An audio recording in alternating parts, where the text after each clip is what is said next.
What's better today, friend? Welcome to the Advantage podcast.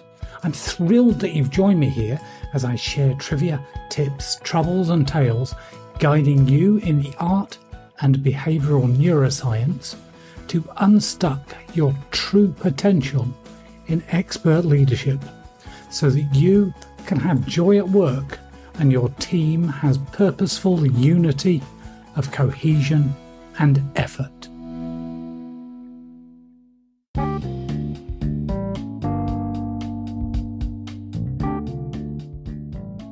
How to undermine engagement, destroy trust, and wreck collaboration before it can even dare take root. Collaboration is when an effective team harnesses the best out of individuals working together, and it appears to be disarmingly simple.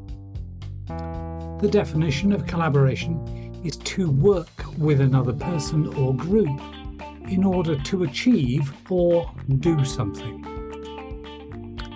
But everyone in the team comes with their own personality, their own culture, their way of doing things, their competitiveness, their fears, their concerns, and their needs. For successful and fruitful collaboration, the leader needs to help the team be actively engaged in what they are doing, and that they trust one another by setting the groundwork to build a solid foundation and then maintaining it rigorously. Many thousands of leaders have failed to create team unity, trust and engagement through team building courses and enforced jollity of casual Friday or a virtual happy hour. But the buzz from that ropes course wears thin after a few days when your brain recognises that what it wants and needs are still missing. How do we fix that? Well, before we get to that, let's check in on what your brain really wants and needs. What your brain wants and needs. Fortunately, we know that every human being shares a fundamental need for three things in life: the need to feel safe, the need to belong to a group or tribe, and the need to believe that they and what they do matters. Getting a team to be actively engaged, to trust each other and collaborate takes plenty of leadership, time and effort. So why would you destroy it before it has a chance? Our purpose in this guide is to understand how to build and maintain the critical foundations of safety, belonging and mattering by listening deeply so that the team can trust each other and, with clarity of their own purpose and direction, be actively engaged and collaborate to achieve the desired results. To do that, we'll look at Pat Lencioni's famous work on the 5 dysfunctions of a team and see how further research shows that safety, belonging and mattering are crucial to your brain and thus to your ability to trust and collaborate. We'll then look at how listening deeply is the one missing ingredient that all leaders can do and use to help build the foundations and hence ultimately get the results they desire. And your payoff? Well, when you start to listen deeply, you will begin to dismantle any climate of fear or the lack of safety felt in too many organisations. Team members will learn that they can speak up and help the leader build and maintain the edifying climate to guide themselves and other team members toward effective trust and collaboration. Patrick Lencioni's leadership fable about the 5 dysfunctions of a team should be on every leader's Reddit list. In it, Pat shares how an absence of trust feeds a fear of conflict, which is the antithesis of collaboration, which often leads to a lack of commitment, also known as no engagement, and then avoidance of responsibility, ultimately meaning that there is an absence of results. The 5 dysfunctions is brilliant and true, and it's also what is more visible. If trust is so critically important to a team functioning and hence collaborating effectively, I was more interested in why there was an absence of trust in the first place. And my research pointed to the less visible foundations of trust and collaboration, those of meeting the brain's 3 fundamental cravings: safety, belonging, and mattering. Without these in place, there is no trust.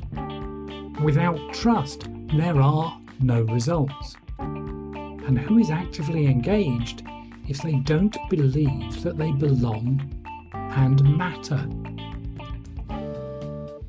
In our Team Leadership Advantage model, collaboration and trust are central to the success and effectiveness of the team, and is made manifest as team unity of cohesion and effort.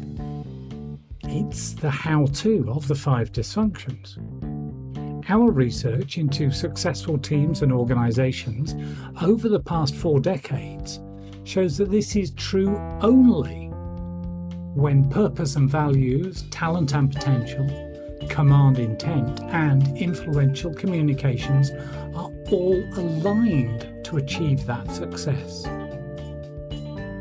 But all of these are moot if the foundation isn't properly built and maintained. And that foundation is the sense of safety, belonging, and mattering. Your job as a leader is to make sure that everyone, including yourself, feels safe, that they belong to the team, and that they matter and what they do matters. Let me take a little side route into the brain, and let me briefly explain that our brains have 2 key parts as far as we are concerned, as this will help us understand what is going on. It's your inner child and smart brain. What some mistakenly call our reptile or primitive brain, the part that is concerned with the lower essential functions of our survival, and what Christine Comerford aptly calls the critter brain, I refer to as the inner child brain. And we have our adult thinking brain, or the executive brain. It's the neocortex, complete with the prefrontal cortex. And it's this latter part which is not fully developed before the age of 23, maybe 25. This is our smart brain, if you will. Your brain and the brains of your team members have one single primary concern: to keep you in the not dead state. That is its first and foremost function. It really doesn't matter how high your potential or how talented you are when you are in the dead state.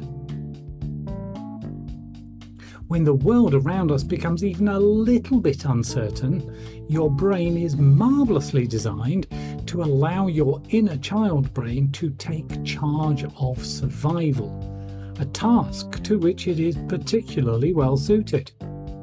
In a time of crisis, the inner child brain rules the day until you deliberately choose to intervene using your smart brain.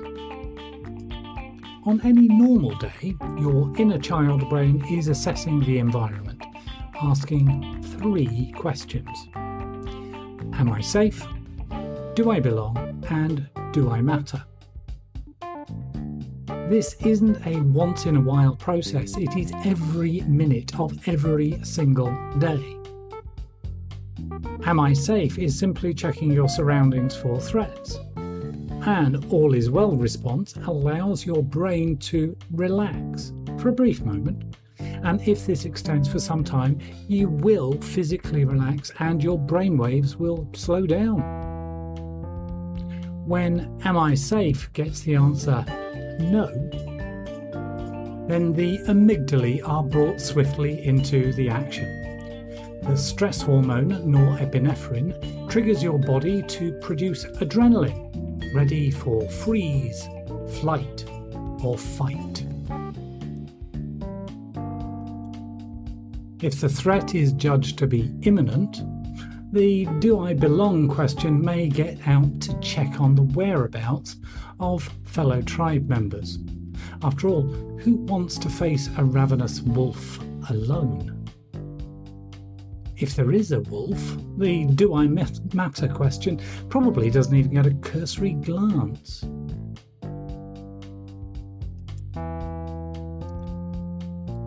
So every leader needs a sign on the wall that reads "safety first," because without it, nothing else will really matter.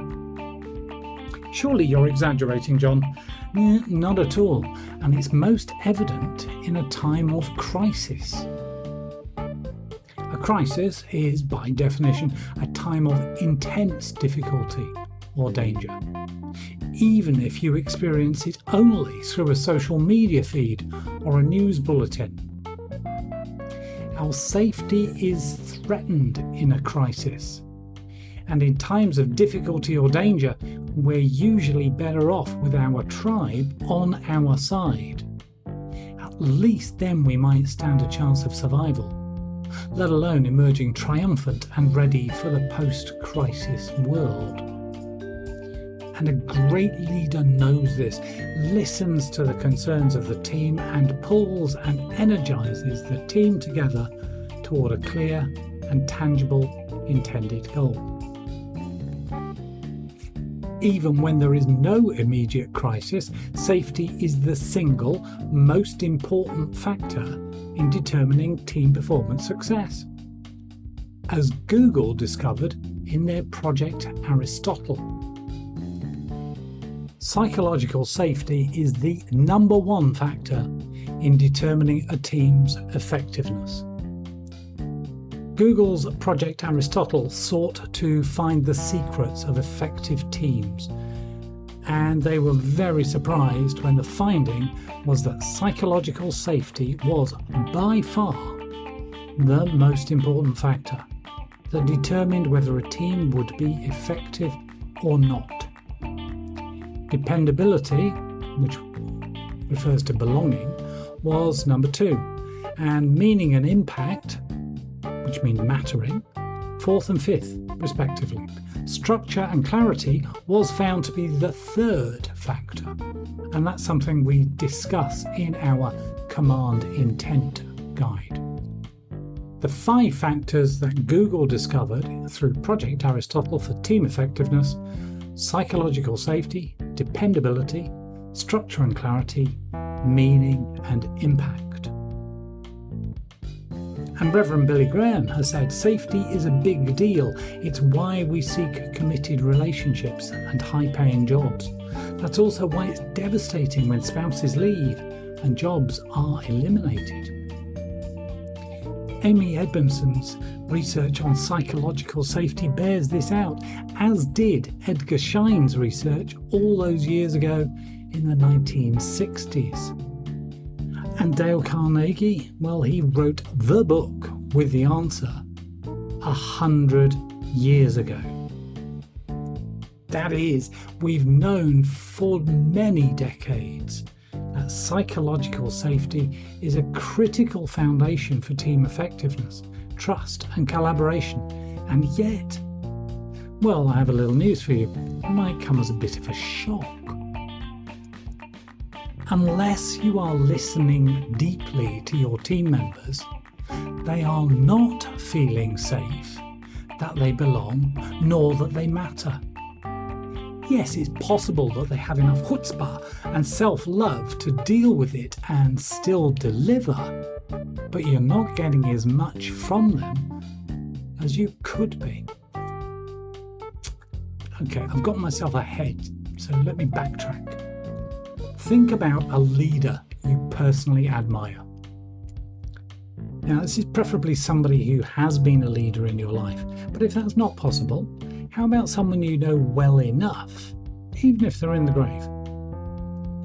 Remember how they made you feel safe, how they made you understand that you were a valuable part of the team. Remember how they made you believe that you truly mattered. How did they do that? Here's my guess. After posing this question to thousands of clients and participants, they asked you questions and they listened to you as if you were the most important person in the room. Do you do that for others? Do you ask questions and listen to them as if they were the most important person in the room? What about your customers or users? Do you listen to them deeply? Do they feel safe, that they belong, to remain loyal to your brand, that they mattered, their opinions, their desires, their wants? What about your bosses, your peers? Simple, but not easy.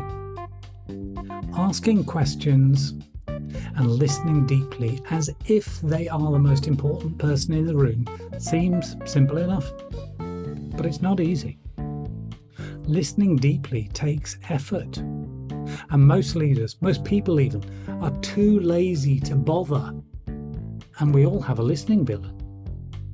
You want to learn more about your listening villain and deep listening at Oscar Trimboli's website, and I've got a link in the show notes for you. And it's as if they were the most important person in the room. Of course, there's a danger here. I've met more than my fair share of smarmy politicians through life who appear to do just that. They give the impression they are keenly interested in everything you have to say. They nod in all the right places and you open up to them as if they were a real friend. Later you meet them again and the whole ritual is repeated and you realise they didn't even take in a word. See, that's not what we're advocating here. Instead, you act as if they are the most important person in the room because at that moment, they are. The best and wisest leaders take on board what they hear and act on it. But that bit's for another day when you're ready for the whole of the leadership advantage. But it's not my job. True. You might say to me, but John, it's not my job to be making my boss, my customers, my peers feel safe, that they belong, that they matter. In fact, it's my boss's job to do that for me.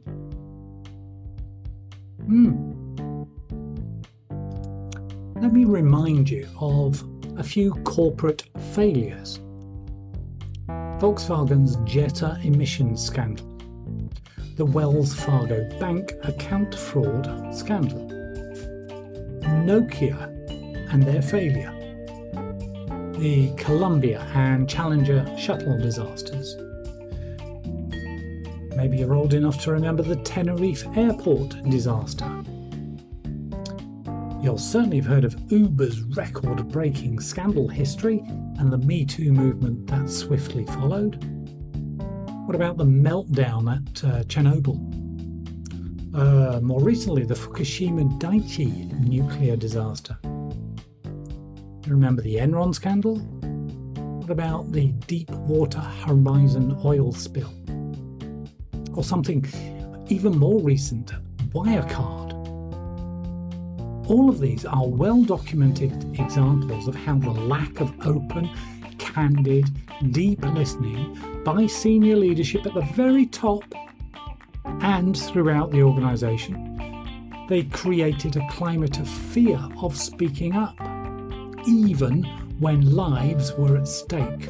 And there are countless others, including current governments and ministries, who tread the knife edge of disaster with cover-up, sleight of hand and obfuscation. If you want to undermine engagement and destroy trust, collaboration and joy at work before it can even dare take root, the answer is so simple that anyone can easily do it by not listening. Sadly, most leaders are already unwittingly following that advice. So, if you don't start listening deeply and asking questions, who will?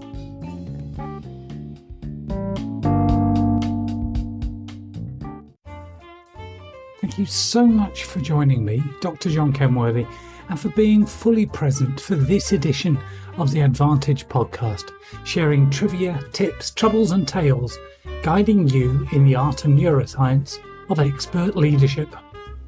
Visit us at leadershipadvantage.com and remember to share this with someone you know needs to unstuck their potential.